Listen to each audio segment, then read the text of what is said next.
Assalamualaikum warahmatullahi wabarakatuh. Kembali di sini Madia akan menganalisa satu akun yang bernama Ade Armando dalam akunnya Cokro TV.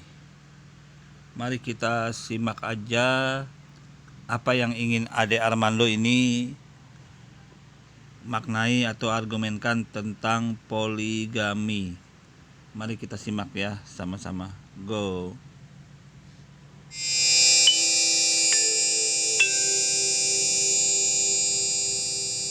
Peringatan.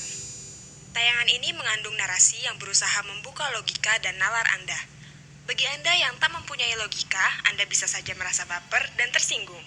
Jika tidak kuat, silakan menutup videonya. Jika kuat, selamat menyaksikan. Saya baru aja dapat sebuah video dari seorang ustadz yang kontroversial, Abdul Somad. Dia bilang soal poligami. Dia bilang begini. Apa syarat poligami? Harus minta izin dengan istri? Tak ada. Saya ke sini. Nikah saya sekali lagi sini. Istri saya tak tahu. Sah. Kemudian besok nanti malam ke Jakarta. Jakarta nikah sekali lagi. Sah. Kemudian habis itu nanti kami ke Yogyakarta. Pengajian di Jogja. Nikah sekali lagi. Sah. Yang kelima baru tak sah. Selama masih 4 sah. Jadi kalau mau tetap sah gimana? Ceraikan yang satu, nikah lagi. Ceraikan satu. Nah, ini memang menyebalkan ya, ulama mengkampanyekan bahwa poligami itu kan menyakitkan perempuan, tapi seolah-olah poligami itu adalah sesuatu yang bahkan dianjurkan dalam Islam. Dan itulah salah satu kebohongan yang menurut saya dalam beberapa tahun ini marak menyebar. Oke.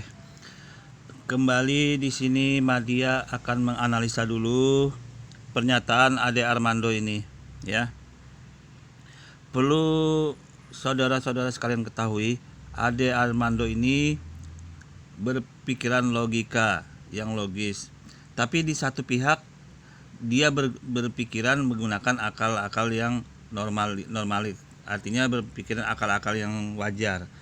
Tapi di pihak lain dia berusaha membenturkan dalil-dalil nas-nas Al-Quran itu dengan akal pikiran dia gitu loh. Padahal dalam ajaran Islam itu dalil-dalil atau kaidah hukum dalam Islam itu adalah yang utama. Akal itu nomor 2. Jadi ini kalau dalam Ade Armando ini terbalik. Jadi dalil nas-nas Al-Quran itu kalau tidak sesuai dengan akal pikirannya, maka dia akan menolak. Nah, inilah salah satu contoh di dalam kehidupan manusia itu kalau kita berdasarkan dalil akli namanya dalam ajaran Islam. Itu salah, sangat salah kalau dijadikan utama dalil akli. Yang benar adalah dalil nakli. Artinya kita bersumber kepada dalil-dalil Al-Quran itu dulu kalau untuk memaknai suatu keimanan. Nah, berhubung Ade Armando ini tidak diawali atau tidak menggunakan keimanan dia berdasarkan akal pikiran, maka ini yang terjadi gitu loh. Maka dia sesuatu yang tidak logis, yang tersirat di dalam makna Al-Quran itu dia tidak memahami itu, sehingga dia mengatakan suatu bentuk kebohongan gitu loh. Contoh, pada saat akal pikiran Ade Armando tidak sanggup dia menggapai apa yang dimaksud dengan Isra dan Mi'raj, Nabi naik ke langit ke atas, dia tidak sanggup, itu akal pikirannya. Maka dia akan membuat framing yang beda, akal pikirannya itu sangat jauh berbeda dengan sesuatu yang dimaknai dalam ajaran Islam itu sendiri. Dan banyak contoh-contoh lain yang sebenarnya secara akal pikiran tidak sanggup, tapi dia tidak mau menjurus ke sana. Padahal agama dia sendiri, Anda cek sendiri, dia apa sanggup, akal pikirannya mengatakan bahwa Nabi Musa itu membelah lautan gitu loh. Sesuatu yang sudah jelas pasti termuat di dalam kitab suci, membelah lautan, menyelamatkan kaum Yahudi pada saat dia dikejar oleh tentara Firaun. Itu apa sanggup akal Ade Armando ini untuk mencapai di situ gitu loh, untuk memahami itu. Apa kemudian dia lantas mengatakan bagaimana ini gitu loh. Itulah kelemahannya kalau berdasarkan akal pikiran seperti Ade Armando ini gitu loh. Karena akal pikiran itu boleh, tapi tidak utama pokok dalam suatu ajaran Islam. Saya tidak tahu kalau dalam ajaran agama dia gitu loh. Tapi ada hal-hal yang memang nggak bisa dicapai dengan akal pikiran. Itu contohnya nggak usah jauh-jauh Isra Mi'raj. Terus peristiwa-peristiwa yang menggambarkan kedalaman atau ketinggian atau ke perputaran bumi segala macam, itu dia tidak akan bakal sanggup. Akal pikiran manusia tidak akan bakal sanggup untuk menggapai itu semua tanpa informasi dari yang di atas. Ade Armando tidak akan bakal sanggup.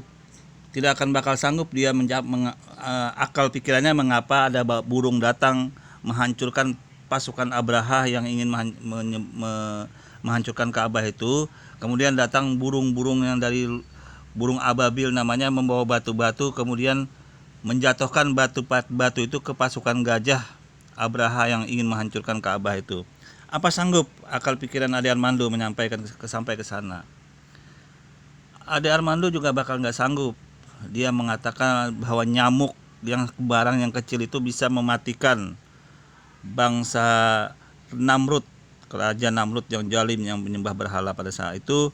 Kemudian dihancurkan dengan datangnya nyamuk yang jahat mematikan seluruh pasukan Namrud pada saat itu. Itu Al-Quran bercerita juga. Apa sanggup otak Ade Armando berkata begitu? Nah sekarang Anda jawab ini, Ade Armando. Jawab ini sekarang. Sanggup enggak otak Anda mengatakan virus corona ini bahwa mengajab orang-orang yang menjolimi Islam di Uighur Cina sana? Nah faktanya orang-orang muslim di sana sangat sedikit yang terkena wabah corona tersebut, dengan satu tempat, dengan satu daerah, dan di mana orang-orang yang selain Islam di sana ribuan orang mati gitu loh, tewas di Cina sana dengan virus corona ini. Akal Anda sanggup dah itu mencapai itu gitu, semua gitu loh? Apa tidak cukup informasi dari Al-Quran itu gitu loh? Nah sekarang virus corona sudah mewabah ke seluruh dunia.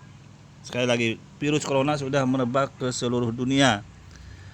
Nah sekarang yang terbesar di Amerika dan di wilayah-wilayah negara Eropa sana yang jauh bukan orang Islam di sana yang berada. Memang ada orang di negara-negara Islam yang terkena dampak virus corona ini, tapi berbanding terbalik dengan jutaan, ribuan orang-orang di Eropa sana yang sudah tewas mengenaskan akibat virus corona ini. Sanggup enggak otak Anda ini menggapai ini? Akal logika Anda bisa menjawab enggak ini? Sesuatu yang sudah jelas begini sanggup enggak? Apa yang diberitakan Al-Quran? Tentunya akal Anda akan bakal bisa menolak, tidak sanggup gitu. Buktinya banyak orang menyinyir dalam Al-Quran itu.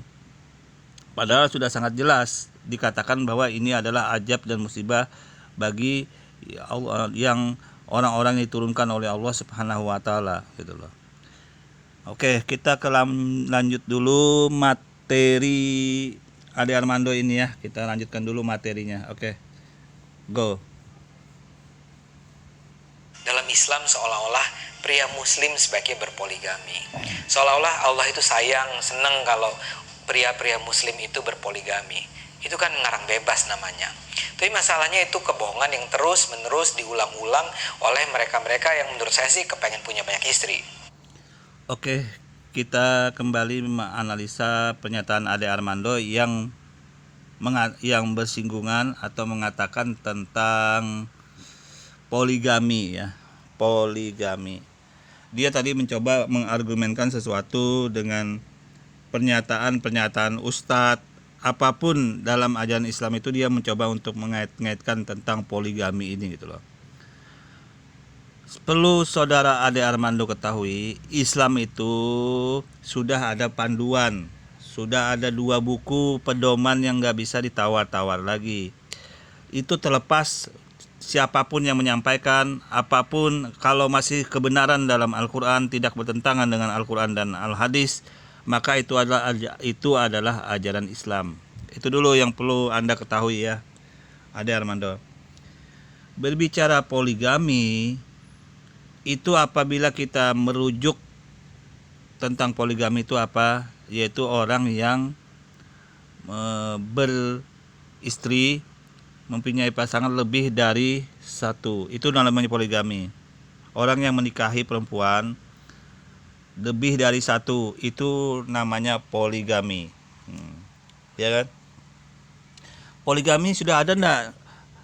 Selain di Al-Quran ada ndak? Poligami sudah ada sejak dulu.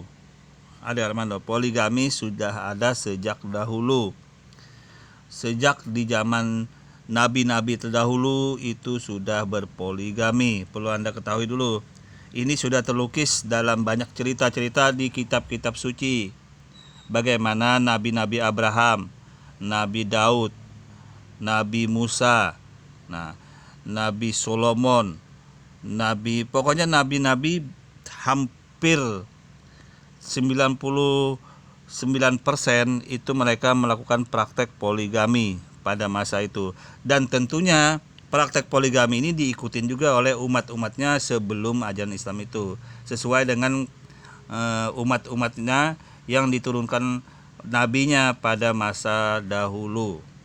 Perlu Anda kasih tahu dulu ya, ada Armando ya, pada masa dahulu. Ini akal sehatnya, akal Anda harus menerima ini.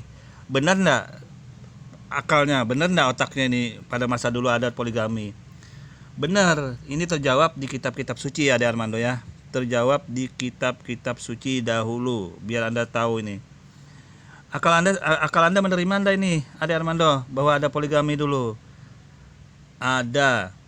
Faktanya apa? Faktanya Nabi Abraham itu mempunyai istri lebih dari satu. Ya. Faktanya Nabi Abraham itu mempunyai istri lebih dari satu. Siapa Nabi Abraham? Nabi Abraham itu adalah seorang nabi yang kemudian mempunyai anak dari hasil pernikahan poligami, yang kemudian ada anak yang bernama Ishak, ada anak yang bernama Ismail. Itu dua ibu yang berbeda dengan satu ayah namanya Nabi Abraham. Bila Anda tahu ini ada Armando. Sebenarnya akal sehat Anda ini kalau ini menerima ini kelihatannya. Nah, terus Nabi Abraham ini dari jalur Ishak ini menurunkan ke jalur Nabi Musa. Nabi Musa berpoligami enggak? Nabi Musa berpoligami. Nah, perlu Anda ketahui juga ya, Nabi Musa itu berpoligami. Nah, Nabi Musa menurunkan kitab Taurat, itu adalah ajaran Yahudi. Ya, ajaran Yahudi ya, perlu Anda ketahui ya. Ajaran Yahudi ternyata itu adalah berpoligami. Karena Nabi Musa dan umatnya pada masa itu berpoligami. Sampai ke kakeknya Nabi Abraham juga berpoligami, gitu kan. Nah, kemudian Nabi Musa menurunkan cikal bakalnya kitab Injil itu turun ke Nabi Isa alaihissalam atau Yesus Kristus. Nah, itu perlu Anda ketahui. Jadi cikal bakal ajaran agama Nasrani atau Kristen itu dari mana? Ya dari Nabi Abraham sana. Artinya dari anak Ishak yang sebenarnya itu anak hasil poligami, gitu loh. Nah, sekarang akal Anda ini harus berkembang. Ada ajaran yang menolak poligami tapi nenek moyangnya, jalur keturunannya itu hasil anak poligami, gitu loh.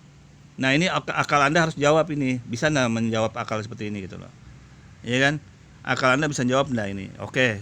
Itu sudah saya garis bawahi ya, bahwa akal Anda itu agar nyambung. Nah, kemudian bila kita naik ke atas kembali ke jalur Ismail, maka itu cikal bakalnya akan turun ke jalur Nabi Muhammad SAW, yaitu bangsa Tedar dan Sela yang akan diutus pada masa yang diberitakan di dalam kitab Injil tersebut, gitu loh. Bangsa kaum Tedar dan kaum Tela. Nah, itulah dari jalur Ismail ini yang akan dikembang dan turun ke bawah, akhirnya sampailah ke bangsa Arab itu, yaitu Nabi Muhammad SAW. Cek sendiri di kitab Injil itu ada ndak namanya bangsa Tedar dan bangsa Tela, silahkan Anda cek. Oke. Nah, kemudian Nabi Muhammad itu diturunkan Al-Quran. Al-Quran itu mengatur juga tentang poligami. Tapi poligami yang diatur Al-Quran itu sudah dibatasin dengan 4. Sementara nabi-nabi dahulu tidak terbatas poligaminya. Suka atau tidak suka, akal sehat Anda ini tidak ada kebohongan. Anda mengatakan poligami itu kebohongan. Anda yang bohong, Anda yang nggak waras. Akal sehat Anda terganggu. Ade Armando ya, akal sehat Anda terganggu kalau gini. Kenapa akal sehat Anda terganggu? Karena memang zaman dulu nabi-nabi semua berpoligami. Bukan bohong. Itu sesuatu yang di dalam Al-Qur'an, di dalam kitab-kitab suci sebelumnya. Iya kan? Di dalam kitab-kitab suci. Kalau memang Anda menolak orang-orang suatu kebohongan poligami, maka Anda akan terbentur. Anda akan terbentur dengan nabi-nabi yang berpoligami pada masa dulu. Itu sudah dikatakan di dalam Alkitab, di dalam kitab-kitab suci, Taurat, Injil, Zabur, dan Al-Quran. Anda cek Solomon itu istrinya berpoligami 1000 orang. Ya kan? Anda cek Nabi Musa, Anda cek Nabi Daud, Anda cek Nabi Abraham, dan nabi-nabi yang lain saya nggak terlalu mengikutin, tapi intinya berpoligami, hampir 99% mereka lakukan poligami. Benar enggak ajaran itu? Ya silakan Anda nilai, akal sehat Anda harus nyambung. Ternyata memang benar, akal sehat Anda juga harus nyambung. Ini ternyata memang terjadi poligami pada masa lalu. Nah, Al-Quran datang, kitab suci Al-Quran itu datang mengatur itu semua poligami. Ternyata bagaimana di dalam Al-Quran itu sebenarnya berpoligami itu adalah salah satu hal yang tidak terlalu penting, tidak dianjurkan, dan Anda hanya membuat framing sebenarnya di dalam argumen Anda itu membuat framing seolah-olah dianjurkan. Itu tidak seperti itu dalam ajaran Islam.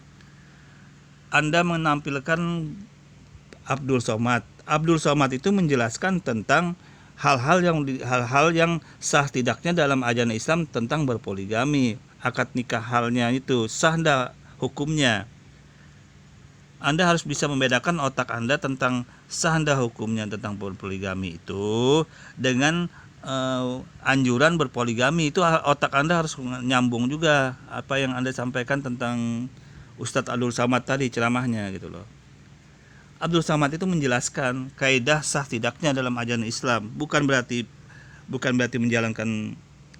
menjalankan masalah poligaminya, tidak seperti itu. Berarti otak Anda tidak nyampe ya, Ade Armando, tentang ajaran Islam itu gitu loh. Anda harus bisa membedakan, memaknai tentang sah tidaknya suatu hukum. Anda juga harus bisa bedain mana yang anjuran dalam ajaran Islam gitu loh.